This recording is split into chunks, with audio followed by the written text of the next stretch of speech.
Ganjar, izin Pak Ganjar, sedikit aja Pak Ganjar. Oh, bukan, ini rakernas kok. Rakernas itu artinya seluruh anggota nanti akan diatur, nanti akan ada 3 komisi dan kita masing-masing akan ada di komisi.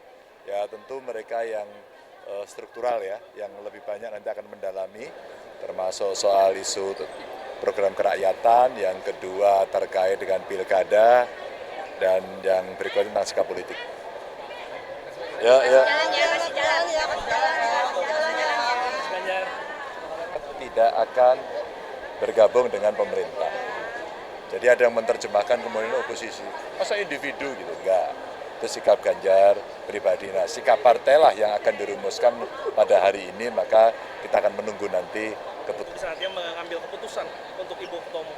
Iya, saya kira Ibu Ketua Umum sangat mempertimbangkan. Ibu Ketua Umum sudah beyond dari semuanya. Beliau bicarakan bagaimana kondisi geopolitik nasional global, terus kemudian bagaimana global warming yang mempengaruhi kondisi pangan, bagaimana mempersiapkan itu. Ingat ya, kondisi ekonomi juga dunia sedang tidak baik-baik saja, maka ketahanan nasionalnya seperti apa. Saya kira itu yang jauh menjadi perhatian dari Ibu Ketua Umum, karena beberapa kali kami diskusi juga beliau selalu menyampaikan apa sih dampak itu pada nasional, bagaimana dengan lapangan pekerjaan, akan ada berapa yang terimbas dari situasi ini terhadap perusahaan, bagaimana kita bertahan, bagaimana menjaga rupiah, bagaimana menjaga potensi kenaikan harga minyak yang mesti diantisipasi, sehingga itu jauh lebih penting daripada sekedar yang cerita elektoral tadi. Mas Ganjar, ini pertama kalinya Pak Presiden Jokowi tidak diundang dalam Rakernas. Komentar soal ini, Mas? Oh, itu DPP ya, saya malah nggak tahu.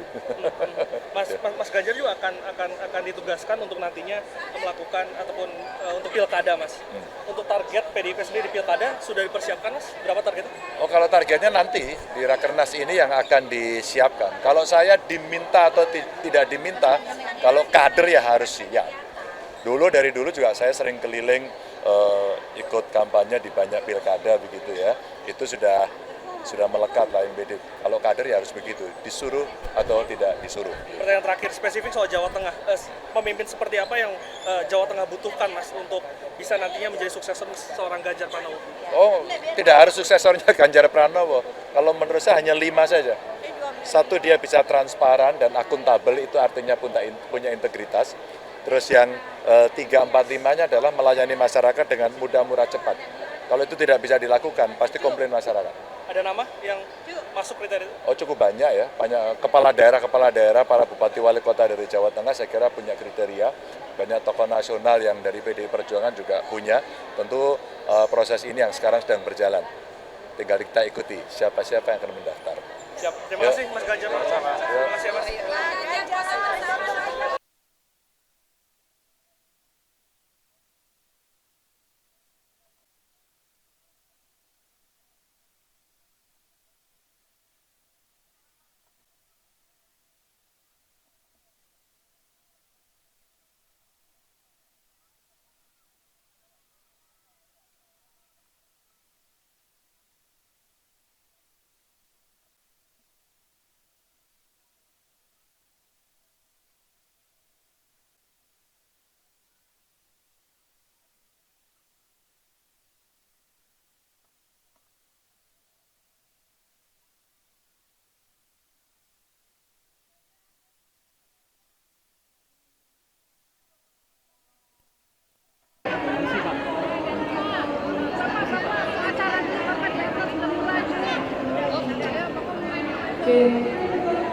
Dari kami ucapkan selamat siang dan selamat datang kepada Bapak Ganjar Pranowo.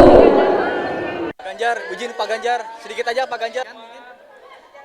Oh, bukan, ini Rakernas kok. Rakernas itu artinya seluruh anggota nanti akan diatur, nanti akan ada 3 komisi dan kita masing-masing akan ada di komisi. Ya tentu mereka yang struktural ya, yang lebih banyak nanti akan mendalami, termasuk soal isu program kerakyatan, yang kedua terkait dengan pilkada, dan yang berikutnya tentang sikap politik. Ya.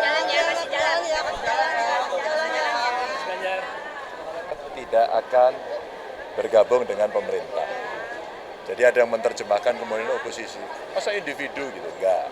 Itu sikap Ganjar pribadi. Nah, sikap partai lah yang akan dirumuskan pada hari ini, maka kita akan menunggu nanti keputusan. Bisa nantinya mengambil keputusan untuk Ibu Ketua Umum.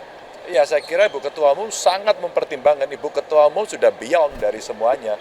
Beliau bicarakan bagaimana kondisi geopolitik nasional global, terus kemudian bagaimana global warming yang mempengaruhi kondisi pangan, bagaimana mempersiapkan itu. Ingat ya, kondisi ekonomi juga dunia sedang tidak baik-baik saja, maka ketahanan nasionalnya seperti apa. Saya kira itu yang jauh menjadi perhatian dari Ibu Ketua Umum. Karena beberapa kali kami diskusi juga beliau selalu menyampaikan apa sih dampak itu pada nasional, bagaimana dengan lapangan pekerjaan, akan ada berapa yang terimbas dari situasi ini terhadap perusahaan, bagaimana kita bertahan, bagaimana menjaga rupiah, bagaimana menjaga potensi kenaikan harga minyak yang mesti diantisipasi, sehingga itu jauh lebih penting daripada sekedar yang cerita elektoral tadi. Mas Ganjar, ini pertama kalinya Pak Presiden Jokowi tidak diundang dalam Rakernas. Komentar soal ini, Mas? Oh, itu DPP ya, saya malah nggak tahu. Mas Ganjar juga akan ditugaskan untuk nantinya melakukan ataupun untuk pilkada, Mas. Untuk target PDIP sendiri di pilkada sudah dipersiapkan, Mas? Berapa targetnya? Oh, kalau targetnya nanti di Rakernas ini yang akan disiapkan. Kalau saya diminta atau tidak diminta, kalau kader ya harus siap. Dari dulu juga saya sering keliling ikut kampanye di banyak pilkada begitu ya. Itu sudah melekat lah MBD. Kalau kader ya harus begitu, disuruh atau tidak disuruh. Pertanyaan terakhir spesifik soal Jawa Tengah. Pemimpin seperti apa yang Jawa Tengah butuhkan, Mas, untuk bisa nantinya menjadi suksesor seorang Ganjar Pranowo? Oh, tidak harus suksesornya Ganjar Pranowo. Kalau menurut saya hanya 5 saja. Satu, dia bisa transparan dan akuntabel, itu artinya punya integritas. Terus yang 3, 4, 5-nya adalah melayani masyarakat dengan mudah, murah, cepat. Kalau itu tidak bisa dilakukan, pasti komplain masyarakat. Ada nama yang masuk kriteria? Oh, cukup banyak ya. Banyak kepala daerah, para bupati wali kota dari Jawa Tengah saya kira punya kriteria. Banyak tokoh nasional yang dari PDI Perjuangan juga punya. Tentu proses ini yang sekarang sedang berjalan. Tinggal kita ikuti siapa-siapa yang akan mendaftar. Siap. Terima kasih Mas Ganjar.